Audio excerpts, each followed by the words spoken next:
Hey guys, so one of our friends had a question on a video that I had where I was using some pressure treated lumber, and he asked me the very simple question, what do you mean by pressure treated? There are basically two types of wood when you go into the construction section of Lowe's, Home Depot, wherever you go to buy your building products and materials. There is treated and non-treated lumber, and there's various species associated with each one of those.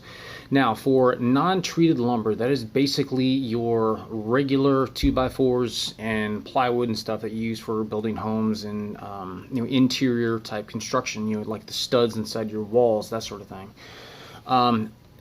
However, this type of wood is simply kiln dried, which basically means that as soon as it's cut down and milled, it's put into a giant kiln or a giant oven where it totally gets dried out. All the moisture and stuff is pulled out of that. Pressure treated lumber, on the other hand, goes through another process. Now, it doesn't make it any stronger or more rigid or able to withstand any more pressure.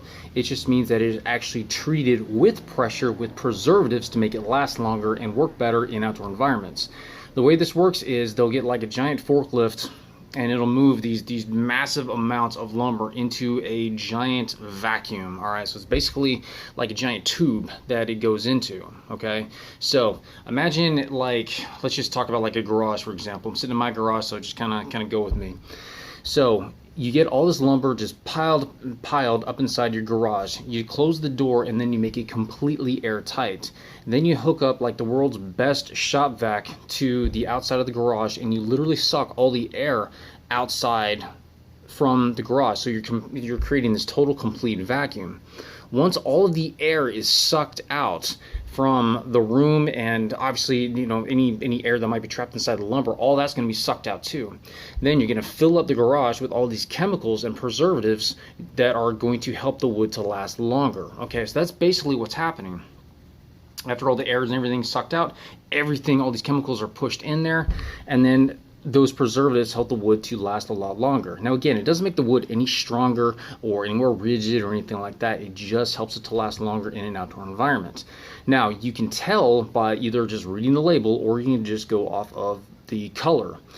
Most of the time, the pressure treated lumber is going to be a little bit darker in color and have kind of a green hue to it. All right, it's going to look a little bit green tint or a little bit brown, depending on the manufacturer or how long the stuff has been drying or curing in the lumber store. However, there are some pressure treated products that don't have any color whatsoever that look completely normal and natural, just like the non-pressure treated woods. Okay, now the reason it is green is actually there's a more traditional way, or an old way, that they used to treat these. One of the chemicals that was put in there was copper. Copper apparently is a pretty good preservative.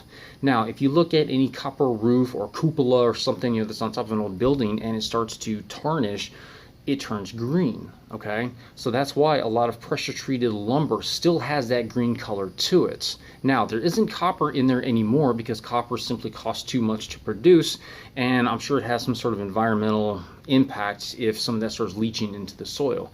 They use more friendly chemicals these days, but they still want to differentiate between the treated and the non-treated lumber. Okay, so that's why a lot of the pressure treated lumber nowadays still has kind of that green hint to it, that green hue, so people can easily tell that apart. All right, great question, my man. So if you guys have any other questions or comments, please leave them down below. And as always, questions, comments, concerns, complaints, whines, bitches, moans, or groans, let me know down below. Thanks for watching.